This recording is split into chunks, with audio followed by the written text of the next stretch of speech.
Welcome back नाज़रीन। हम गुफ्तगू कर रहे थे काफ़ी सीरियस एलिगेशंस में, जैसे कि एपीएमएन से फवाद चौधरी साहब का कहना था कि जी आर्टिकल 6 को क्यों ऐड किया गया है, सदर साहब पे भरोसा क्यों नहीं किया गया। आप गबूल साहब कुछ कहना चाह रहे थे बीच में? मुझे नहीं समझ में आ रही कि फर्स सारा क्यों हो रहा है। व्हाट इज द फर्स अबाउट? अगर ये सुप्रीम कोर्ट में गए हैं और सुप्रीम कोर्ट ने कमीशन कायम करने का ऐलान किया, तो कमीशन कोई जजमेंट तो नहीं थी बिल्कुल कि किसी को गिल्टी करार नहीं दिया गया। अब कमीशन अगर कायम की गई है तो कमीशन ये तहिया करेगी कि प्राइमा फेसी कोई केस बनता है या नहीं। अगर प्राइमा फेसी केस बनता है and if the Supreme Court feels there is a case to answer, then that case will have to be answered. अब आर्टिकल 6 का जो ये जिक्र कर रहे हैं, सबसे पहले that's jumping the gun.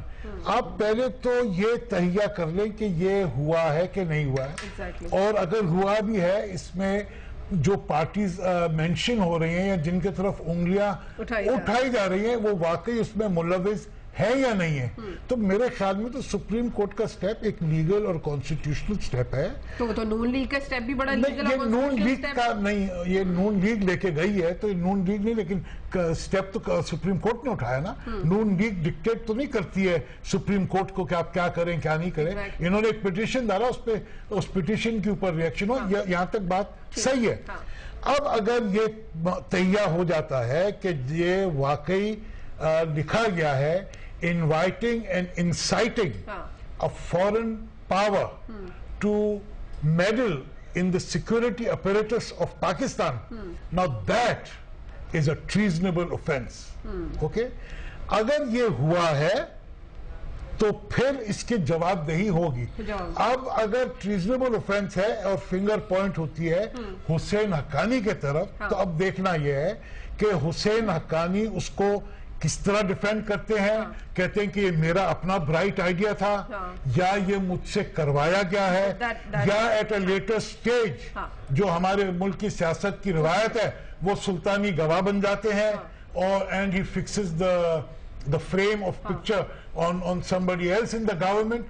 That has to be seen. That has to be seen. Sharmila, what you have to say? क्योंकि क्या नून लीग के पिटीशन से हुकूमत पे क्या असरात पड़ रहे हैं, क्योंकि इतनी ज्यादा मतलब चेंजेस जो आ रही हैं? देखिए सोफिया, दो चीज़ों का मैं जवाब दूंगी। पहले तो मैं सदर साहब की जो दुबई रवानगी उसके हवाले से मैं थोड़ी सी वजाहत करना चाहूँगी। इस तरह जनरल साहब ने भी कहा, मुख्तलिफ चैनल्स पे ये चला कि जी वो एयर एम्बुलेंस के अंदर गए। मैंने कल इस बात की वजाहत कर दी थी, एक पर्टिकुलर चैनल पे वो चला था कि वो चकलाला एयरबेस से गए हैं, अपने जहाज़ में गए हैं, बाकायदा उनको सी ऑफ किया गया है मुख्तलिफ पार्टी के रहनुमाओं मिनिस्टर्स ने। दूसरी चीज़ ये कि सोफिया, आप और मैं अगर अपना तिब्बी मुआयना कराने जाएं तो वो खबर नहीं बनती है, लेकिन सदर जाएं या वज़ीर आज़म जाएं तो ये बिल्कुल खबर बनती है। लेकिन जहाँ तक कयास आराइयों की बातें, यहाँ तक तनकीद की बात है, तो आपको याद है कि सदर साहब एक दफ़ा सिंधी टोपी पहन के अफगानिस्तान गए थे, तो उस भी बड़ा इशू बनाया था। तो इशू बनाने वाले तो मौके ढूंढते हैं बनाने के लिए। देखिए डेफिनेटली उनकी कुछ तबीयत नासाज थी, प्राइमरली बिकॉज उनकी एक प्री एग्जिस्टिंग कार्डिक कंडीशन रही है, और उनका जो मेडिकल रिकॉर्ड है, क्योंकि वो जब जेल से बाहर आए थे तो वो दुबई में थे और फिर अमेरिका में मुकीम थे, तो उनका मेडिकल रिकॉर्ड वहाँ पर है। जाहिर बात है कि वो वहीं जाएंगे जहाँ पर उनका एक मेडिकल रिकॉर्ड मौजूद है, उनके कार्डियोलॉजिस्ट और डॉक्टर मौजूद हैं। पिटीशन की वजह से एक सेकंड, नहीं, अब इसको जो है अनफॉर्चुनेटली इस पे इतनी कयास आराइयां कर दी गई कि इसको जोड़ दिया गया उस सुप्रीम कोर्ट की पिटीशन से, और जो मेमो इशू जो भी आया है सुप्रीम कोर्ट की पिटीशन पे, मैं दो चीज़ों की वजाहत करना चाहूँगी। पहली बात तो ये है कि देखिए एज अ पाकिस्तानी सिटीजन हर किसी का राइट है कि वो सुप्रीम कोर्ट को या किसी भी कोर्ट को अप्रोच करे। बिल्कुल ठीक है। सबसे अहम चीज़ ये है कि ये सुप्रीम कोर्ट क्यों गए। इन्होंने उसमें लिखा है कि जी इन्होंने पाकिस्तान आर्मी को और मिलिट्री को अंडरमाइन करने की कोशिश की है बाय सीकिंग फॉरेन इंटरवेंशन। ठीक है, मतलब इन्होंने अमेरिका से मदद मांगी कि जी ये करें वरना फौज हमें निकाल देगी। दूसरी चीज इन्होंने ये कहा है कि इन्होंने इसमें मुल्क की सालमियत को बेच दिया। ठीक है, ये 2 पॉइंट्स पे ये गए हैं। फिर उन्होंने मंसूर एजाज के पूरे ट्रांसक्रिप्ट लिखे जिसमें कहा बॉस बॉसेज हु, ये रेफरेंस इन्होंने लिखा है। अच्छा, अब सुप्रीम कोर्ट में जो प्रेयर में ये मांगने गए थे उससे बहुत ज्यादा इनको मिल गया। ये अभी एडमिट नहीं हुई है, फैसला हो गया इस पिटीशन का। कमीशन भी बन गया। हालांकि ऑलरेडी इस पिटिशन के इस ऑर्डर के पॉइंट नंबर 9 में चीफ जस्टिस साहब और पूरा बेंच ये लिखता है कि we have been informed that the prime minister has made a parliamentary commission. और अटॉर्नी जनरल ने वहां पर ये कहा कि जी, ये भी बताया अटॉर्नी जनरल की तरफ से, ये भी कोट किया गया है कि जी पार्लियामेंट्री कमीशन प्रोब कर रहा है, उसका रिजल्ट आने दें, फिर आप इस पर फैसला करें। लेकिन उसको नजरअंदाज किया गया और एक कमीशन बना दिया गया।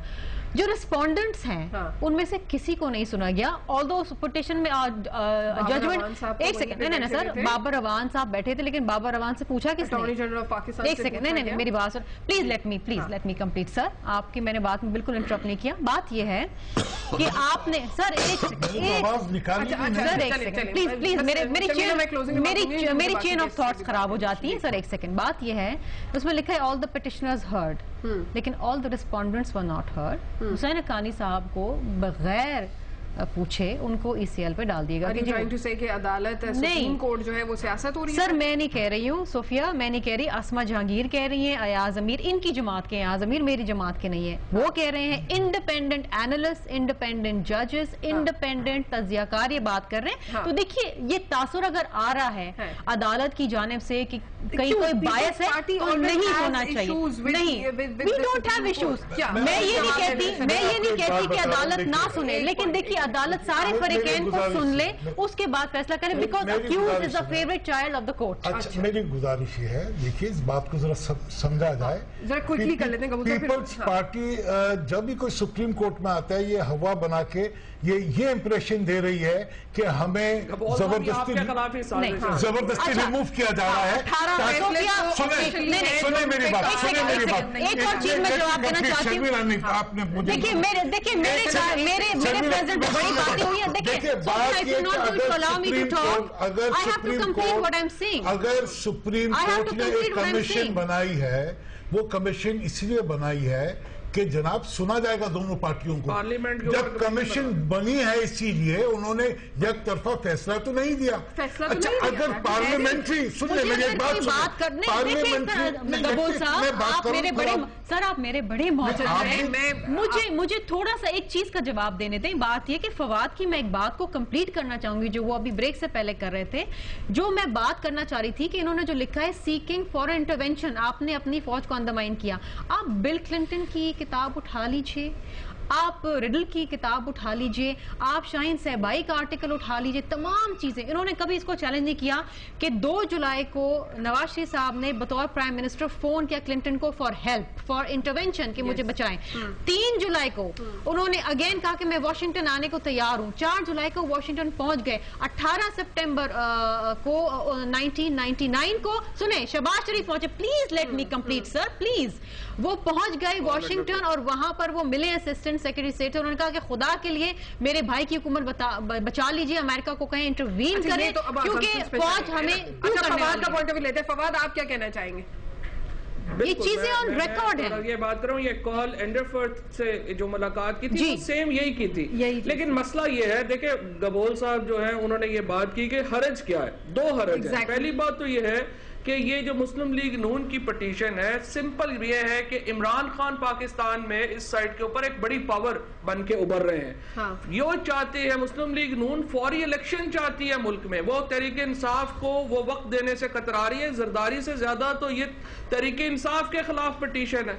दूसरी बात ये है कि देखिए प्रिंसिपल है पिटीशन पे नवाज शरीफ साहब ने कहा है, आई डोंट अंडरस्टैंड कि अभी पिटीशन तो फाइल हुई है, अभी फैसला तो वही वाली बात है कि फैसला तो बात यह है कि नवाज शरीफ साहब ने और ये कादर बलोच साहब ने बात की कि हमें सुप्रीम कोर्ट इसलिए जाना पड़ा कि पार्लियामेंट डिसफंक्शनल थी। हाँ। तो क्या सुप्रीम कोर्ट पार्लियामेंट की डिसफंक्शनैलिटी को ठीक कर सकती है? इसका मतलब है कि सुप्रीम कोर्ट पाकिस्तान की पार्लियामेंट के ऊपर बालादस्त है। पार्लियामेंट ने जोन्स के ऊपर एक रेजोल्यूशन पास की तो उसके ऊपर अमल दरामद क्यों नहीं किया? प्रेसिडेंट को देखिए, फिर आप ड्रोन अटैक्स के ऊपर सुप्रीम कोर्ट क्यों नहीं गए? आप अगर पार्लियामेंट की वो रेजोल्यूशन जो इस पे इम्प्लीमेंटेशन नहीं हुआ उसके वो मोर सीरियस ऑफेंस है, ड्रोन अटैक्स हो रहे हैं, क्यों नहीं गए? देखिए my patience are being tried, मेरी गुजारिश हमने कहा कि एपीएमएल को क्यों बुलाया जाता है? 13 अक्टूबर 99 को पीएमएलएन की क्या हालत थी कि जितने बंदे आज भी एपीएमएल के साथ खड़े, आप उस वक्त परवेज मुशर्रफ साहब के साथ खड़े थे, आज जब वो बाहर है तो मैं उनके साथ खड़ा हुआ हूं, आप नून लीग में खड़े हुए हो। अच्छा एक ब्रेक ले लेते हैं, ब्रेक से वापस आते हैं मेरे साथ रहिए नाज़रीन।